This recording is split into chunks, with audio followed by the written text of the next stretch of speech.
Who were the ancient peoples of the world? And what did they know?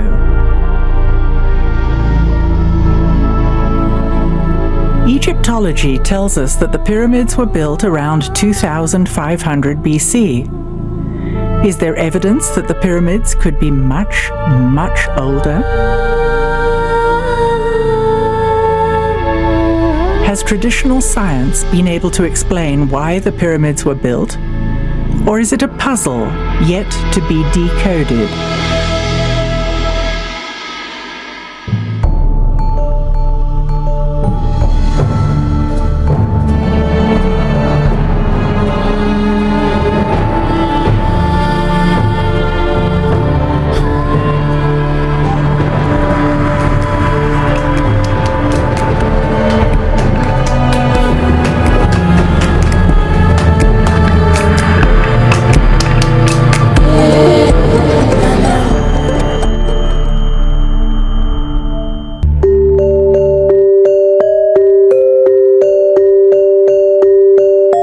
the geodesic center of the world, at the mouth of the Nile Delta, there are pyramids built by an early civilization clustering at 6 distinct sites. All the sites show evidence of sophisticated engineering, advanced technology, and monumental architecture.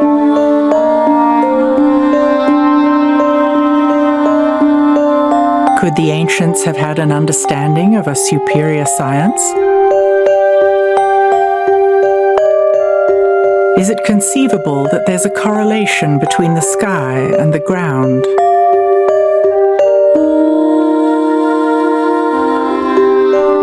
Why do we understand so little about the Egyptians? We are told their technology was primitive, yet the temple walls show the ancients making precise calculations. There is plenty of evidence that paints a fuller picture. Let's go and see for ourselves.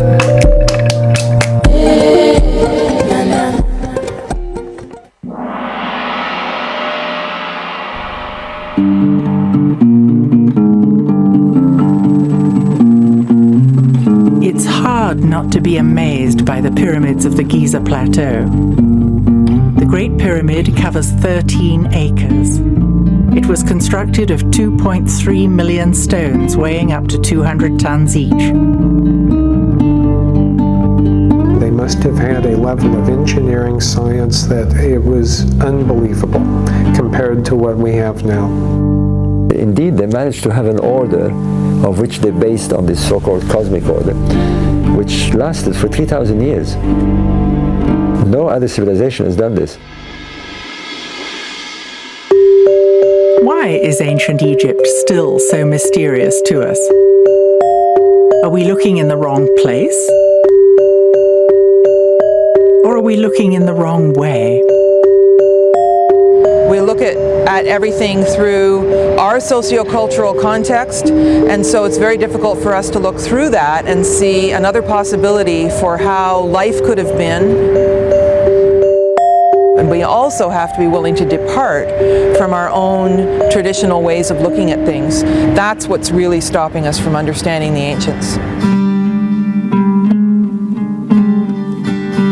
We may need to reconsider what we've been told and what we think we've seen.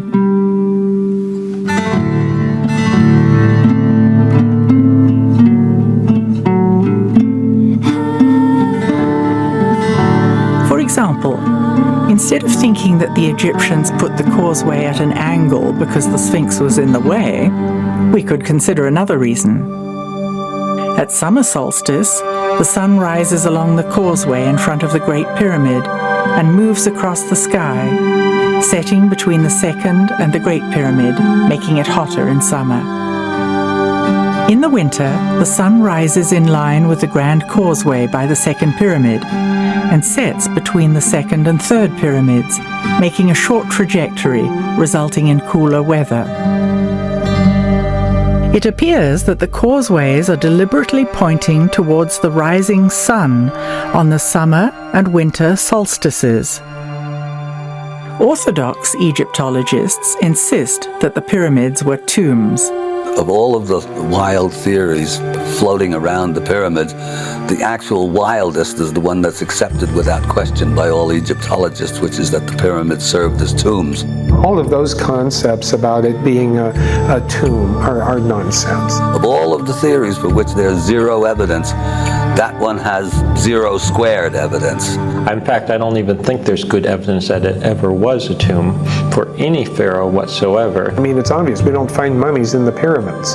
There's no question you can bring up that isn't debatable. The Egyptians themselves, in at least one stone tablet and one papyrus, tell the story that ancient Egypt is much, much older than the Egyptologists think it is. Where the Great Pyramid sits, I believe, is on a much more ancient site. Under the Great Pyramid to this day is the descending passage in the subterranean chamber. I think there's very good evidence that that was carved out in what we would call pre-dynastic times. That goes back to a very ancient day. Based on the hieroglyphics that we have, the second pyramid was in many ways regarded as the primary pyramid on the Giza Plateau. Actually, from many angles on the Giza Plateau, the second pyramid is dominant. The structure underneath it, or the base of it, was older than even the Great Pyramid. There was a platform type structure where the second pyramid is now. You can see from the platform that it's larger than the pyramid, suggesting there was once something else there. Around the base is a ring of granite, red granite, and at least from what I've seen in Egypt, this is something that was often used around the bases or on structures when they were renewing them, they were refurbishing them, they were taking older structures, re-energizing them, rebuilding them. It's demonstrable in that the second pyramid is very definitely built in at least 2 stages, the third built in 2 or more stages. I mean, we really don't at the moment have anything to even provisionally to date them with. With the Sphinx we do. Looking at the weathering on the Sphinx and the Sphinx enclosure, that weathering was clearly formed by runoff from rain, from precipitation. We have the severe weathering, which 99% of the geologists of the world who've heard our evidence concur that it is indeed water weathering and precipitation induced. So it has to have been done by heavy rainfalls in the distant past, and the question then is, how distant was that past? That runoff is coming from up on the plateau. Follow up the plateau northwest of the Sphinx, you ultimately hit the Great Pyramid. The natural topography is the water would run down the back of the Sphinx enclosure, and that's where you see the greatest amount of water precipitation weathering. To have that surface hydrology, you need to have the plateau relatively intact. Now, if you look, currently there's a big quarry interrupting the water flow. So we know that the water flow that was causing that weathering had to occur before that quarry existed. That quarry is well known Egyptologically by inscriptions, etc. That was a quarry that was used when the Great Pyramid was built. So that means that the Sphinx must have been carved earlier. The water was still running off, running down the back of the enclosure wall and causing that weathering before that quarry was a quarry, which means that occurs before the Great Pyramid was built. Basically, we have right there disrupted the traditional chronology. Even Egyptologists agree that the Giza Plateau has a unified ground plan. How does the Great Pyramid display evidence of this correlation? I do think when it was what we would call partially built, it was used as an astronomical observatory. The Grand Gallery, perfectly aligned north-south, opening to the southern sky, would have made a wonderful observational tube, essentially, looking up into the sky. We have shafts pointing to certain stars, Orion's Belt series. We know the stars because they're mentioned in the text. We therefore can use precession astronomy to place the stars back in alignment with these monuments, in this case the pyramids, for example. The Great Pyramid stands exactly at the center of the largest land mass on the planet. Yet, we had no idea of the position of continents until 600 years ago. How could they have known? I've shown that Giza, if interpreted as being Orion's belt counterpart, then the layout of the three pyramids, as they are to the ground meridian, would fit the celestial meridian of these stars at 10,500 BC.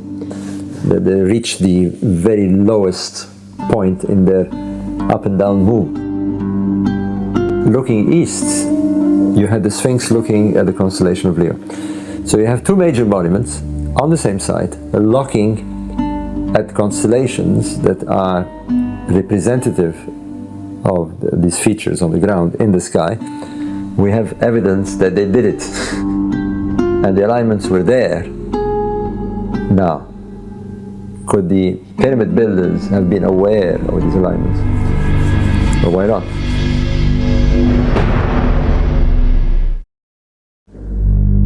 With this evidence, it would seem that it's time to rethink what we've been told.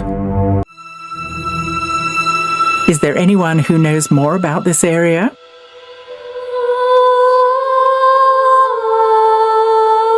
Hakim Awiyan is an indigenous wisdom keeper who was born in the village of Abu Sir.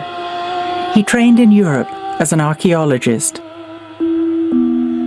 Hakim lived his whole life in the area known as the Band of Peace.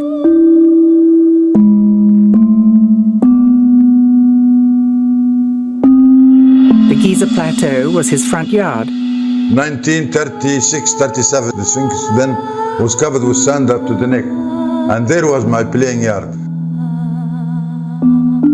There are tunnels. I used to walk in these tunnels. In water, I used to crawl sometime because it's narrow. At Abu Jarab, we have a crystal altar, a round disc in the middle of four, a symbol of Hotep. And the word Hotep means peace and food. This round disc, it's a lid on a shaft about 180 feet deep to the level of the ocean. And that is still running water in there, and you can feel it while you're in the area. These instruments were not found in a line like you see today, it's 9 of them, but they found around the area. And there is still some more to be found. And then we have oldest obelisk located in Egypt. Next to that altar, what's left of the what you call hieroglyph writing, that is Sufi writing. It has the obelisk and the disk of the sun and words saying the heart of the sun. Ibra.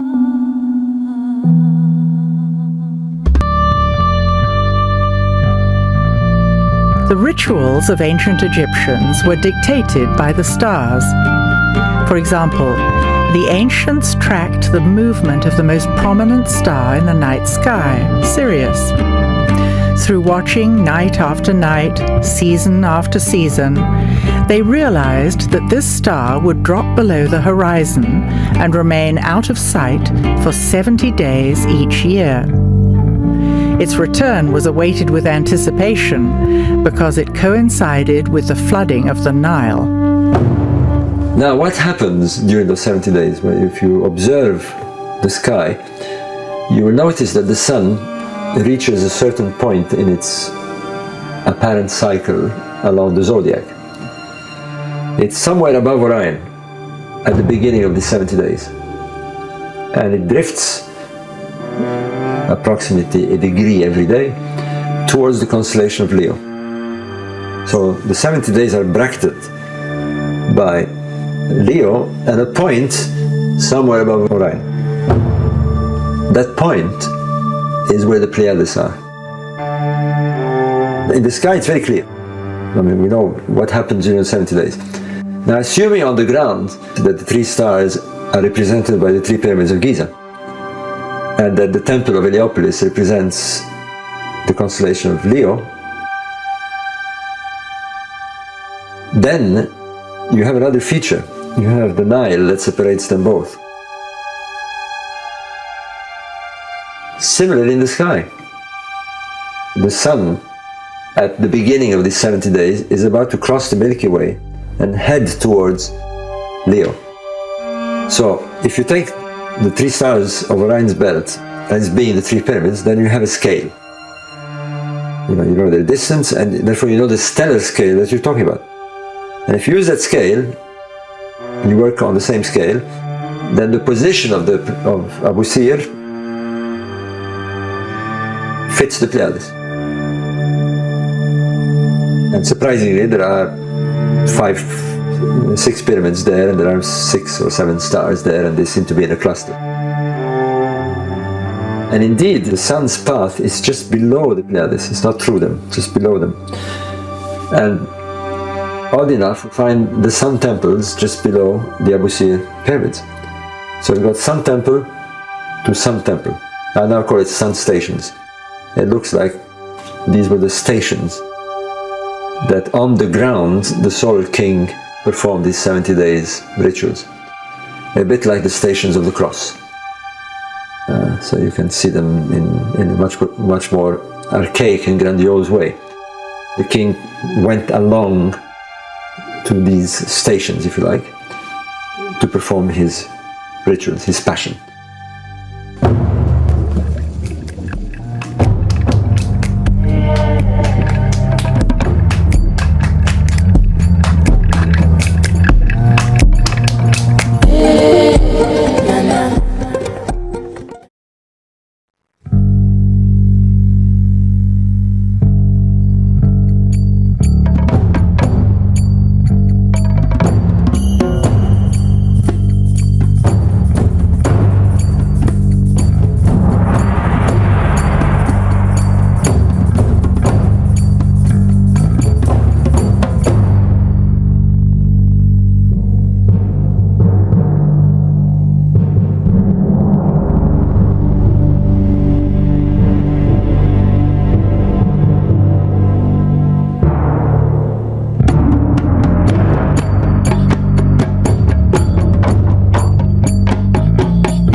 Here we are at Saqqara.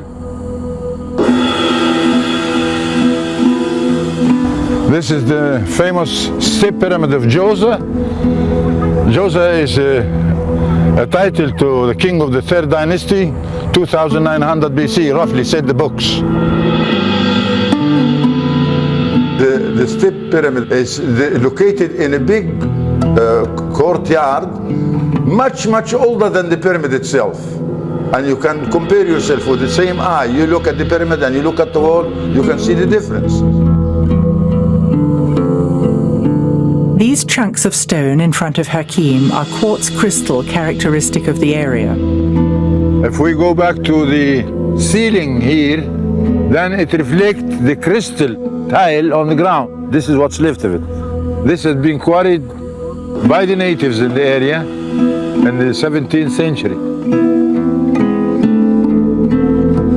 We see the remains of a quartz floor at Giza in the temple to the east of the 2nd pyramid.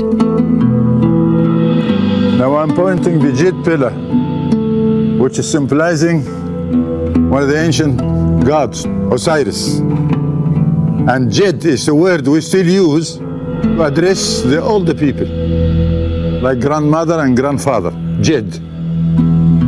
It goes back to the story of Osiris and his brother Seth, the bad guy, who put Osiris in a coffin, throw him in the ocean.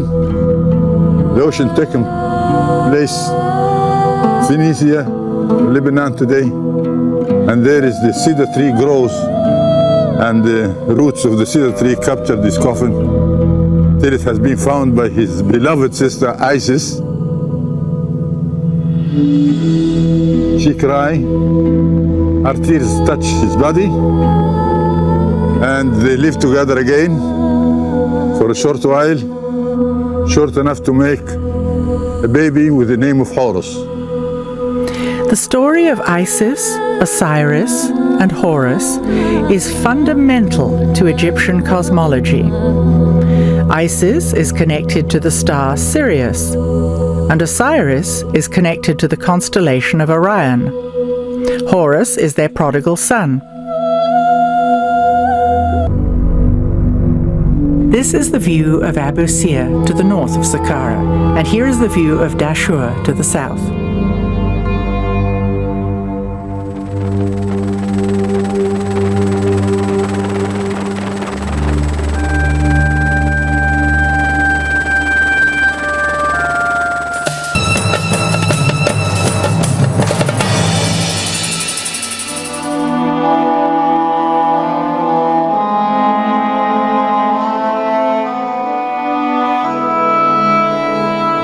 On location at the Bent Pyramid.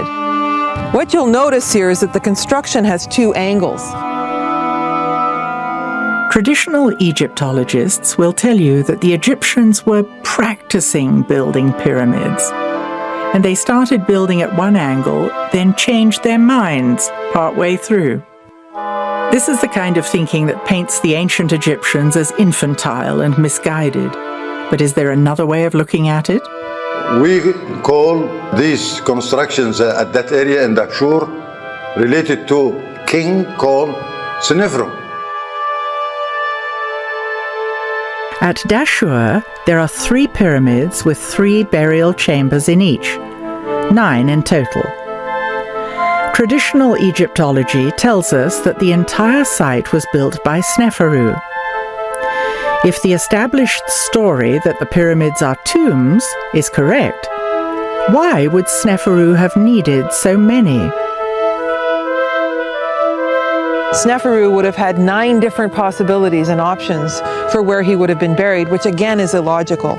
So this comes back to the fact that understanding the Egyptians in terms of traditional Egyptology means that they were misguided and illogical. I don't think this was the case. Now, when you come to the word Sneferu, sin means double. Nefer is harmony, so it's double harmony. It's not a name of a person, but it's the energy we get from these constructions. Let's consider that the pyramid sites along the Band of Peace are sophisticated harmonic structures.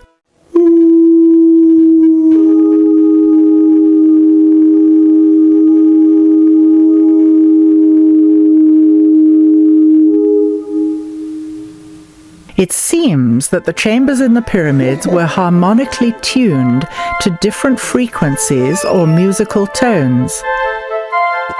The Bent Pyramid, it has 2 chambers for 2 different sounds.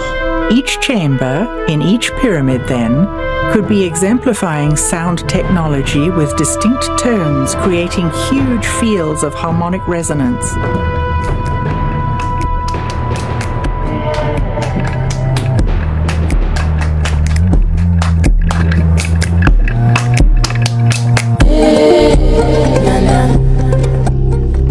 We are accustomed to our own technology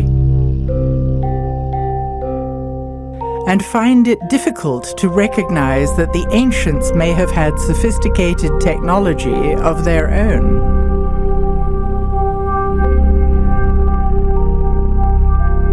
Since the technology of the ancients is not obvious to us, are we looking in the wrong place?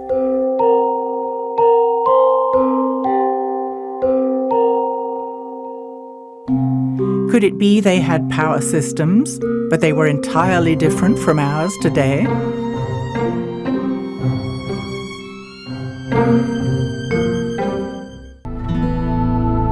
We don't have the technology to build the pyramids now. Not even close. We're not the most evolved we've ever been. And that is one of the blinders that has stopped us from imagining that the ancients could have been far smarter than us. What are the biggest structures that modern man builds on the planet? The biggest, most awe-inspiring structures we create are hydroelectric dams. Why are we willing to invest such awe-inspiring amounts of labor and effort in constructing those, because we know we're going to get a very valuable physical return in the form of electricity. And by comparison, I wonder if the ancient megalith builders weren't willing to invest such staggering amounts of resources by even smaller populations, because they knew that they could get something very physical and worthwhile back from it. People are fascinated by Egyptian monuments, and some report the energy is palpable at these sites. Is it possible to confirm this energy through scientific means? What I've been finding in the last 20 years of research is a lot of experiments that have been done that show that there's a certain type of energy that does not exist in our current science. It's unknown with our current science. We call it subtle energy. Well, this is a whole new trend of thought in looking at ancient structures, that maybe the ancients understood subtle energies. So this appears to be a technology that may have existed in megalithic societies. You know, these societies that built things out of big stones. It makes sense that you could motivate an entire population to invest so heavily in building these structures, I think. And I don't mean to say by any means that this is the only purpose of the megaliths, but I think it's pretty clear that it's at least one of the primary or one of the important purposes for building these structures. We find megalithic sites everywhere around the world, and there's a tendency to make circles or certain types of formations. Megalithic sites occur all over the world. Is their placement random, or does the location of these sites reveal yet another hidden layer of ancient knowledge? One thing I've found looking at different megalithic structures over a few continents and numerous places around the world, overwhelmingly these places, the pyramids, the Stonehenges, etc. of the world, were placed on ground where an unusual type of geology naturally concentrates the regular daily natural electromagnetic fluctuations that occur everywhere on the Earth each day. You go into England, for example, the ley lines that cross England, the Michael line, which is hundreds of miles long, that crosses England, that carries this energy along that line. It will therefore generate electric currents in the land called telluric currents in the straight geological sense of that word. And those occur everywhere on the planet. But we know that this ley energy, this subtle energy, passes along these lines. There are certain special types of geology that will magnify those several-fold. And that's where we found the megalith builders preferred to put their monuments. And typically where lines cross, where you get more than one line intersecting, temples were often built. These are called conductivity discontinuities, which sounds highly technical, but it's merely the place where one area of ground that has a good ability to conduct electricity meets another area of ground that has a lesser ability to conduct these natural electric currents. The Chinese had the same tradition. They call them dragon lines. It was illegal for a commoner to be buried on such a line. A king had to be buried on such a line. They put palaces there. There's a whole series of sacred sites that are always built on lines like this. I want to say in this area about the location of temple. And you have to have symbols appear on the ground. When it's seen, then this is the place where people naturally come to get more healthy energy from that spot. You know, energy pops from the earth. And it appears as though they were attempting to control the flow of this energy and use it for their own purposes.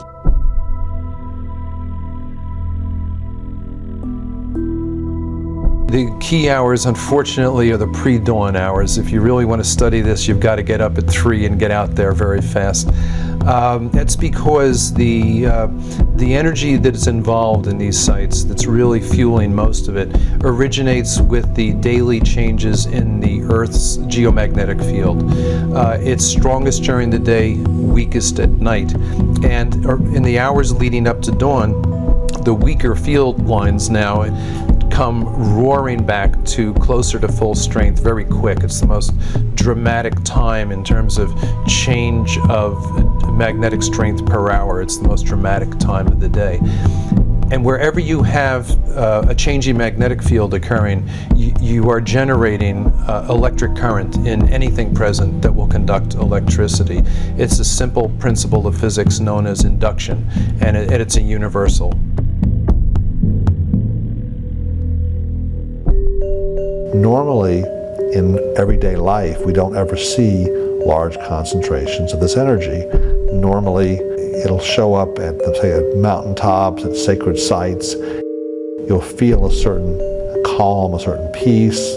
Sometimes people in those places report mystical experiences. They'll see into some other dimension, okay? They'll see into some other time. The Chinese have known about this for a long time, and they call it qi. The Hindus, in their ancient texts, call it prana, and the yogis, that maintain a very ancient tradition, use it.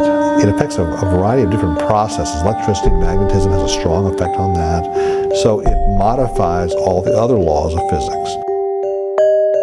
When you look back on how sacred sites were chosen and buildings like the pyramids were constructed, the suspicion arises that they understood quite a bit more about this stuff than we do, and they may have been using it in their engineering.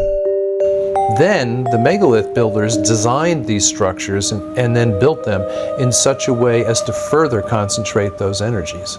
So they definitely seem to have known what they were doing. We are not used to things built out of stone being high technology.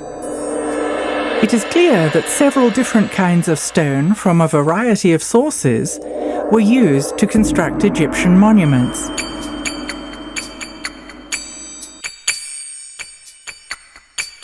Did the distinct qualities of the stones serve a special purpose? What I do find fascinating is that the core of the pyramids, at least at Giza, are made out of one type of limestone. Now, it is the limestone that was closest, but it also happens to be the type that's called dolomite because it's got a high magnesium content. And because of that metal content, that kind of limestone conducts electricity pretty well. And then they chose to sheath the pyramid in the whiter Tura limestone, which, granted, it's whiter and it's prettier and all that, but it also has almost zero magnesium content. And therefore, it's a much poorer conductor of electricity. It's closer to a pure calcium carbonate, which is what all limestone is. And pure calcium carbonate conducts electricity much more poorly than dolomite does. It's interesting to me that those outer stones were the ones that they cut so precisely that all these thousands of years later you still can't get a razor blade between them. Because basically what we've got here is we've got a situation with a highly electrically conductive core of those pyramids wrapped in what is effectively a very effective insulator. Why the granite in the passageways, you know? And so, of course, I'm thinking from an electrical point of view and a physical point of view. Is there anything special about granite? And yeah, there is. Granite is slightly radioactive, and it will ionize or electrify the air. It releases radon gas, which is radioactive. Granite is a transmission stone. It's not dead stone. It's alive. So you have these sealed shafts with granite linings, and I wonder if it wasn't designed to keep an electrical charge present in those shafts. They were built exactly like, if you will, an insulated wire, only more so because you've got all the charge in the ground that's spread across the base, concentrated all the way up into this tiny spot at the top. In Egypt, you do have a similar situation to England in that you have limestone aquifers under the monuments.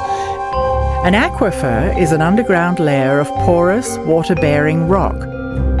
water flows through the aquifers as rainfall, or when rivers and lakes flood, the water drains into them. And movement of water through limestone or chalk aquifers is known to produce electrical charge by two different processes that are self-reinforcing. And I've personally measured this for a week at a stretch at Silbury Hill in England, for example. Right before and after thunderstorms, as the water is sinking into the ground, we measured the increase in ground current, the change in the magnetic field as that happened, etc. And in Egypt, you had the Nile crashing, dropping every year and then flooding again. And that movement of water up and down through the layers of limestone would generate electrical charge. Flowing water generates at least a mild electrical charge, which means it generates an electric current, which means it generates a magnetic field as well.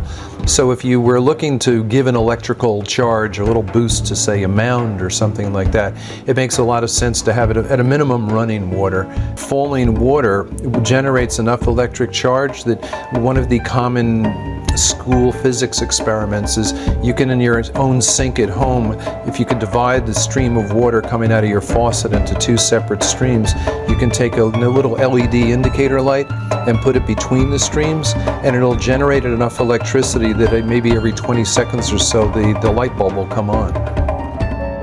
And then the question is, did some of those layers of limestone run up the Giza plateau? And they did, and they did, come up to the surface underneath where some of the pyramids are located.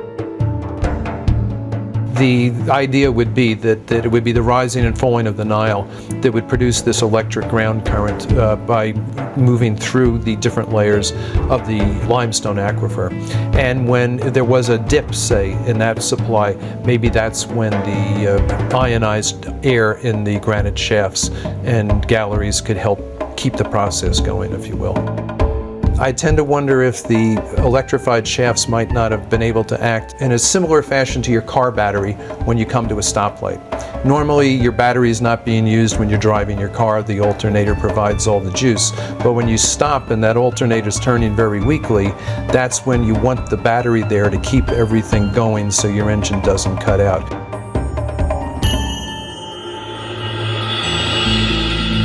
So you've got this concentration of negative charge from the ground at the peak of the pyramid or mound, and a concentration of positive charge above it. And if those two become strong enough, you can start to get brush discharge, which would mean it would glow, like ball lightning, for example.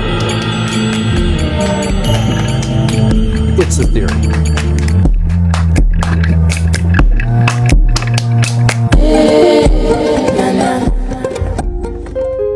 Invisible, subtle energy occurs around us all the time and is measurable by science. We had noticed a lot of people showing us photographs from megalithic sites that disproportionately often seem to have these balls of light in there, usually flash photos. Orbs are often written off as dust or other particles in the air. But that does not change the fact that they seem to occur more often in particular places at particular times. At Tikal, at the top of the most energetic pyramid that we found down there, we took a lot of flash photos during the course of our 8-hour stakeouts, which would run from roughly 3 a.m. till 11 a.m. And on the pyramids that were electrically dead, that had no juice, nothing going on, which were the big fancy ones, but the most recently built ones, we would take photos and find out eventually when they were developed, no orbs, no glowing balls of light. But on the oldest pyramid down there, where we did work and got all kinds of results, that was 1,200 years older than the big fancier ones. In that case, the photography we got back from our own simple flash cameras, they were literally choking the screen with these balls at the period at which the air was highest in electrical charge. And on the strongest day down there, I was recording electrical charge higher than I've recorded even in thunderstorms back home. We don't know what orbs are, but our personal guess is that they're balls of ionized or electrified air that will tend to hang together. A good analogy would be ball lightning, where it's simply so electrified that the molecules are excited enough to glow.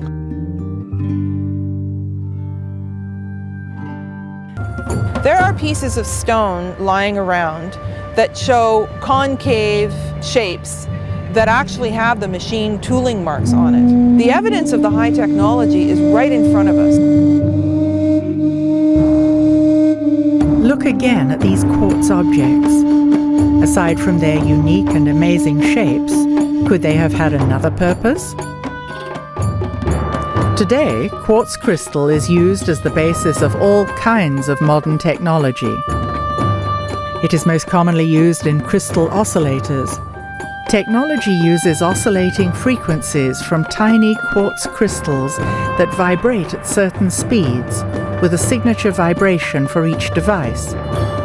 AM/FM radios, CDs and DVDs, computer processors and Ethernet rely on quartz crystals. Could it be that the ancients were tapping into this technology and using it on a much larger scale, in a way we can only begin to imagine?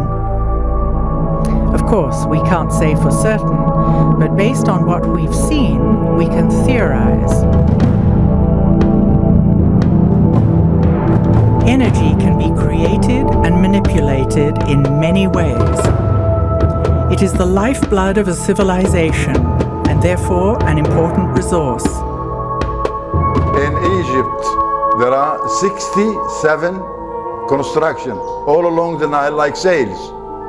And for those who has the eye, they can tell from the shape of that construction. The straight form of angles, that is a pyramid or a construction for energy, a plant for energy. That's what we have. A theory that's always struck me, that they were intended actually to somehow or another spiritualize the whole civilization. In other words, to provide a widespread, high level of energy that people needed because a descending age was upon them. And maybe those pyramids were built in some sense or another to stay the decline.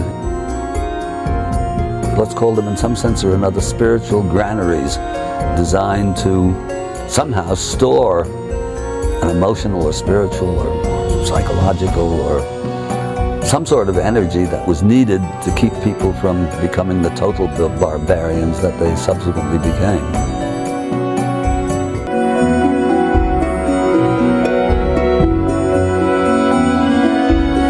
The original knowledge got lost, and the later builders were building them out of ego. They were monuments to the king, if you will, but they were no longer engines that could help feed their people. Catastrophes around the world damaged, or if you will, decommissioned some of these sites. So some of them went offline, just like a power plant going offline. I tend to wonder if the few people who knew the secrets to the energy connection with those pyramids didn't die off. If it was a thin chain of, for example, a shaman to his apprentice, and if the wrong people get killed at the right time, that chain is broken, that knowledge gets lost. As long as we think we are more advanced than we've ever been, we are blind to technology based on subtle energies. It's not fair also. It's not fair to deny what you can see and touch by your own hand. This is all needed, a technique, and we have that technique still. But nobody wants to listen.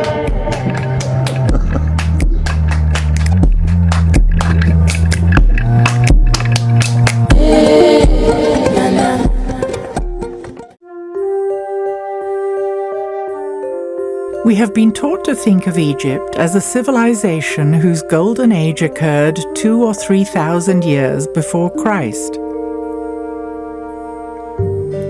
Imagining this magnificent culture springing from small settlements in biblical times makes us wonder whether we've got the timeline right. World cultures have myths that speak of high levels of consciousness, superior science, art, and architecture from eons ago. How do we reconcile this? We are trapped in our own concept of time, but many cultures think on a vastly different scale. Science has established that the earliest human remains are about 2.5 million years old. It has shifted our marker back, so that now we are able to conceive of human culture being much, much older. In Indian traditions, and in 30 other cultures, a 26,000-year cycle is accepted. How does that affect the traditional chronology of Egypt, which insists that the pyramids were constructed as recently as 2450 BC? Will this force the issue of rethinking the chronology of ancient Egypt?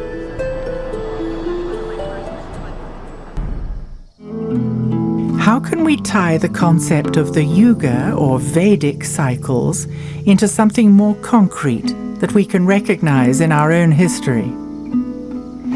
If we re-examine the stories that are often dismissed as fanciful myth, we might find that it indicates greater forces in play. Those of us that are seriously looking at this old Vedic concept of the world ages, the cycle, we know that the golden age, the last golden age, basically the peak of the cycle was about 11,500 BC, highest point.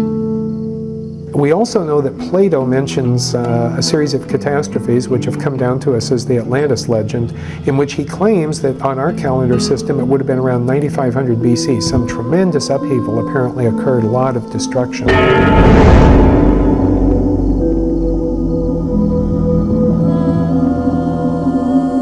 Isn't it also possible that for all of those maybe several thousand years, whatever those catastrophes were so cataclysmic that even with that silver age or golden age consciousness, they weren't fully able to recover?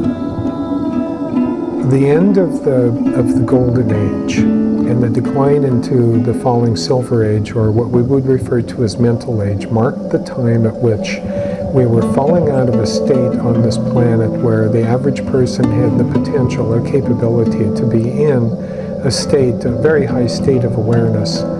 And they were a far more enlightened and benevolent society than we would be able to even imagine now, but they were beginning to lose that almost divine state that exists in the golden age. And as they started to descend into the silver age, there began to be more of an emphasis on what we would now refer to as sacred sites and sacred structures. You could almost think of them as machines to enhance consciousness or to create an environment where, you might call it altered states of experience, but changes in consciousness, expansion of consciousness. What these were really intended to do, it wasn't so much for the selfish purpose of, for example, boosting up a few individuals. This actually had to do with a much larger global perspective. And that's effectively what the Great Pyramid was. It was basically a device, a generator for, if you will, broadcasting and transmitting throughout the planetary structure, a type of field which uplifted the entire humanity. For at least 1,000 years, this structure performed beautifully. My guess is that it probably did a lot to help offset the fall into the Dark Ages. And I think what the pyramids did is that for those individuals that were at least somewhat receptive, it kind of kept that energy polarized into the higher centers.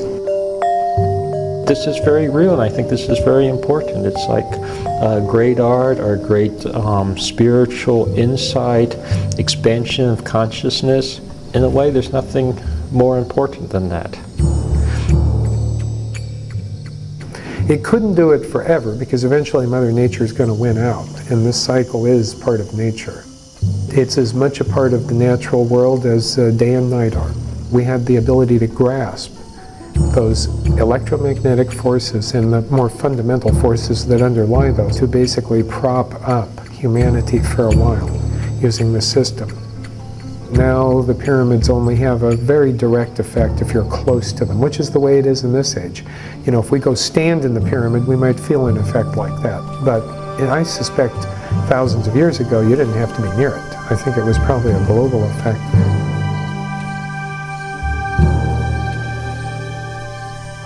The physical structure could only do so much. The wisdom keepers created social structures as an additional influence to extend the energy of the Golden Age by creating mystery schools that preserved the ancient knowledge.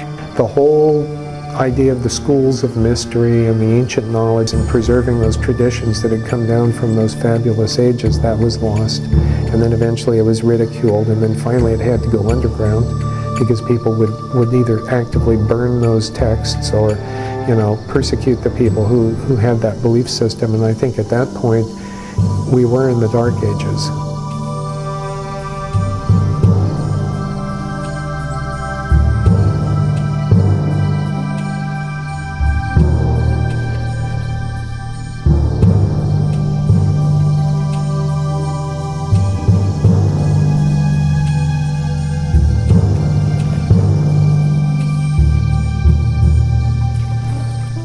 The exact end of the cycle of darkness is approaching.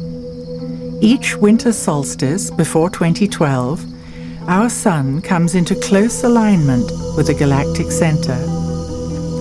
This means we are beginning to feel the shift of energy already, even though the exact conjunction is December the 21st, 2012. So all signs point to the interpretation that we are deep into the period of increasing darkness. What happens at the end of that downward trend is a turnabout. And I believe that that's where we are right now in history. The Mayan material for 2012 basically indicates this turnabout point, this point of maximized spiritual darkness. But then in the cycles of time, we turn the corner and we have an opportunity to open up to the transformational energies that can sweep us into the next cycle. I hope that the Mayan ancestors trying to interpret the few writings that are left are correct, that it means there's going to be some quickening or something like that. Because that would actually go with our latest understanding of the Yugas. What a Yuga cycle really is one precession of the equinox. And you know, using these later scholars' interpretation, we're actually in the very early stages of consciousness accelerating. It has to do with the opportunity that we have to open up to the divine wisdom, to the transformational energies. But it always comes down to free will. Nothing is predetermined.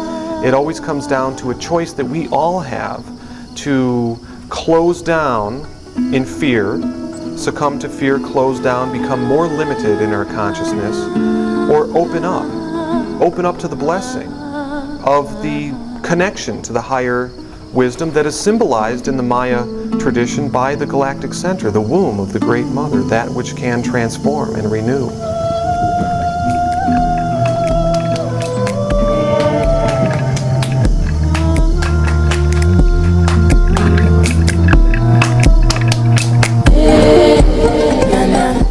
Looking at Egyptian artifacts and frescoes, it is clear that the feminine principle played a prominent role in society and was cherished and revered. The feminine principle was articulated in the concept of a great mother who was central to the ancient Egyptian worldview and was echoed by other world cultures.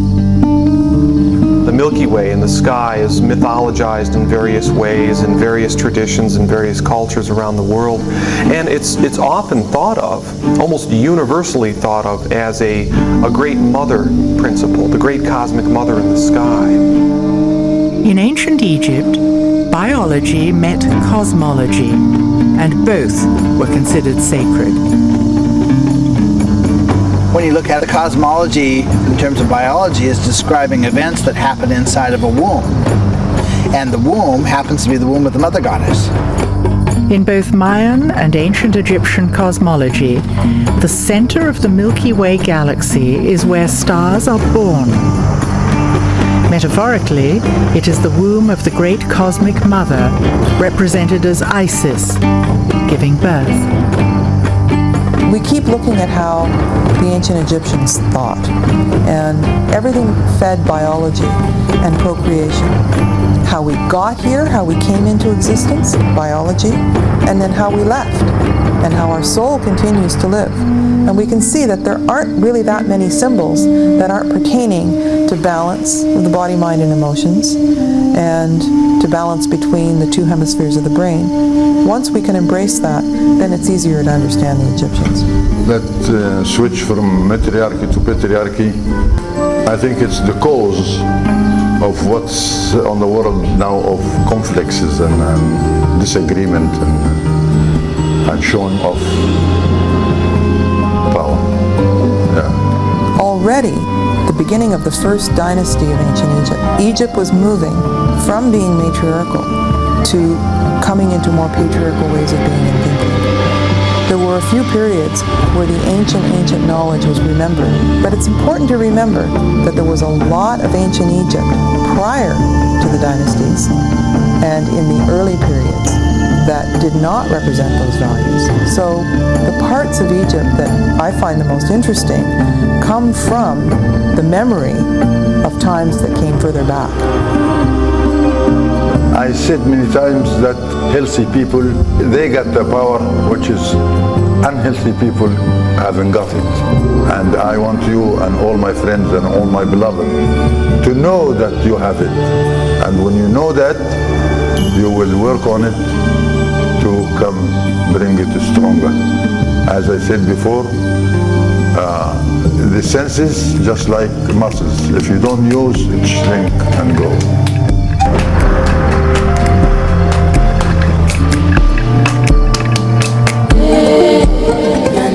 Carmen, why is astrology important when thinking about the knowledge of the ancients and what they were trying to communicate? What did they understand about astrology that we are missing? Astrology is a dance of principles, okay? Put it this way. We've got 4 seasons, and that's what all equinox solstice stuff's about too, okay? So you think, cardinal, fixed, mutable. So every season has the initiation of it, the moving through the middle of it, and mutable getting ready for the next season. Okay, so that's the 3. Everything's based on 12. The 4 is earth, air, fire, water. Okay? So there's only one sign that's mutable air, or cardinal earth. And that makes up all the astrological signs. Now, that's one way of looking at it. The other way is that along the ecliptic, which is what the ancients, before there were city lights and everything else, they were just looking at the stars and watching the constellations go by. The constellations of the zodiac are the things that move in the visible spectrum from the perspective of a person standing on Earth. Okay? And so the idea that planets and energies affect us, I mean, is obvious when you think of the tide and a moon, the moon. You know, tide goes in, tide goes out because of the position of the moon, new moon, full moon. Well, this is all the ancients had. When you think about how they navigated, of course they were worldwide and seafaring. Well, they didn't have all the devices. They had the stars, right? And they had astrology and astronomy, which aren't the same thing. You know, one's more mechanistic and navigational, and the other one's personality. And so how are we oriented, and like when you think of your own transits, that wherever your chart is you, but where the sky has become is the interaction between the two. So that's how you're going to feel during, this particular time, like Mercury retrograde. Here's my little test. Anybody who says there's nothing to astrology, I ask them, how long have you spent investigating it? And they say, I don't know, none. And anybody who respects astrology respects it more the longer they have been involved. Right. Okay, so there's something to it.